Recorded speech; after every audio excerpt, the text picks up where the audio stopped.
Bonjour, nous sommes le dimanche 25 janvier 2026 et nous allons aborder le sujet toujours de l'ARN messager avec Jean-Marc Sabatier. Et là, dans cette séquence, un extrait d'un entretien que vous pouvez voir sur la chaîne de Jean-Marc Sabatier qui est en description. Vous pouvez vous abonner également, c'est intéressant d'être abonné à sa chaîne. Comme ça, vous verrez au fil du temps les différentes interventions qu'il fait sur les médias pour l'instant alternatifs. Mais pour l'enjeu de la vaccination, puisque ce vaccin n'est pas un vaccin, il le redit, simplement les catégories, on a remodifié les critères pour désigner le terme de vaccin, mais autrefois, évidemment, ce qui est proposé aujourd'hui en termes de vaccin ne l'était pas autrefois.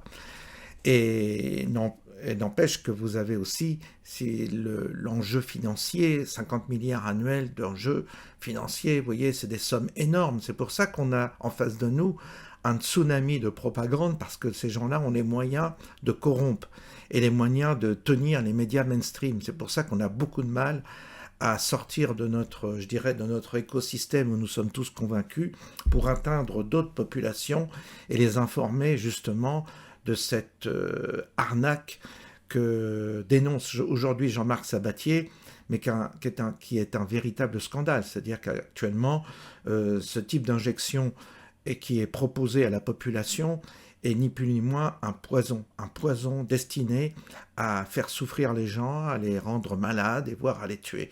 Donc c'est quand même important qu'on se mobilise pour cette question-là.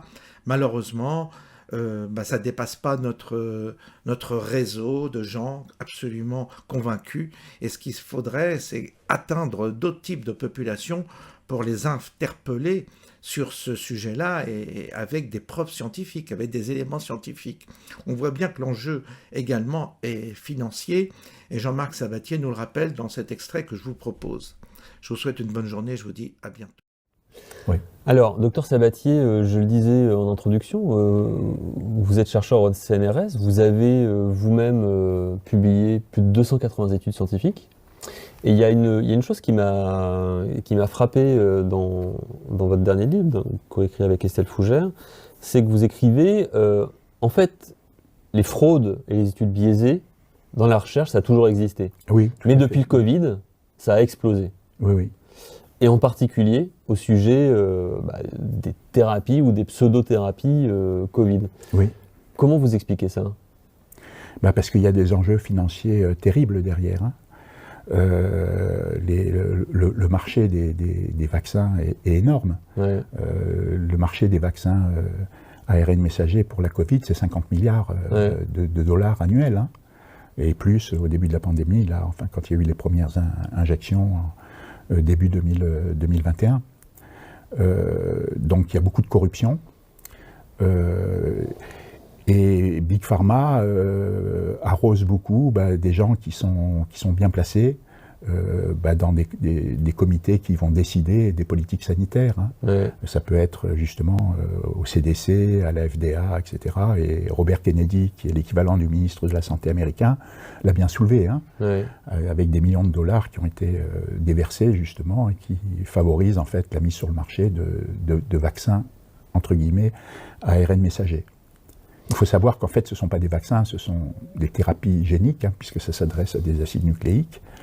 Mais ils ont changé l'appellation au vaccin justement pour échapper à tous les tests très stricts qui sont demandés pour de la thérapie génique. Oui, mais ça aussi ça m'a frappé, c'est que vous inscrivez dans un tableau la différence officielle de vaccins qui s'est produite en 3 temps, en je crois 5 à 10 ans, oui. Ces dernières années.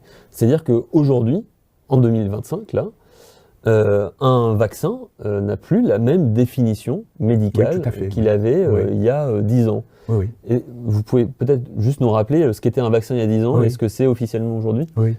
Un vaccin, il y a 10 ans, c'était une molécule qui était capable de stimuler le système immunitaire et de protéger contre une maladie spécifique, une maladie microbienne par exemple. Maintenant, c'est une molécule qui va stimuler la réponse immunitaire, hein, c'est tout. Ouais. C'est-à-dire que ça peut ne pas protéger de la transmission, ça peut ne pas protéger de l'infection. Ouais. Enfin, maintenant, c'est un espèce de fourre-tout. Ouais. Ils ont élargi en fait la définition du vaccin pour être finalement juste un stimulant du système immunitaire. Ouais. Voilà. Donc ça, il faut peut-être le rappeler et le répéter à nos auditeurs et puis surtout à la population générale. C'est-à-dire que quand on parle aujourd'hui de vaccins, et notamment des vaccins à ARN messager, donc contre le Covid, mais aussi bientôt contre le cancer, c'est un abus de langage. Oui, tout à fait, oui. C'est déjà une fraude. Oui, c'est une fraude.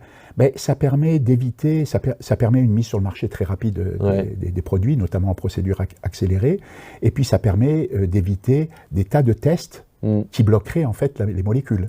Parce que normalement, si on s'adresse à de la thérapie génique, il faut connaître quels sont les produits de dégradation en fait qui sont issus des vaccins. Donc la dégradation, ça serait la dégradation par exemple de l'ARN messager. Il faudrait identifier tous les métabolites qui sont justement issus de la dégradation justement de ces ARN messagers. Il faudrait avoir une idée très précise de la biodistribution des molécules. Enfin, il y a des tas de données, si elles induisent ou non des cancers, etc. Tératogénicité, enfin bon. Il y a énormément de données qui sont nécessaires en fait pour pouvoir mettre une molécule de thérapie génique sur le marché. Donc, classifier en fait ces molécules dans les vaccins, ça permet de s'affranchir de tout ça. Voilà.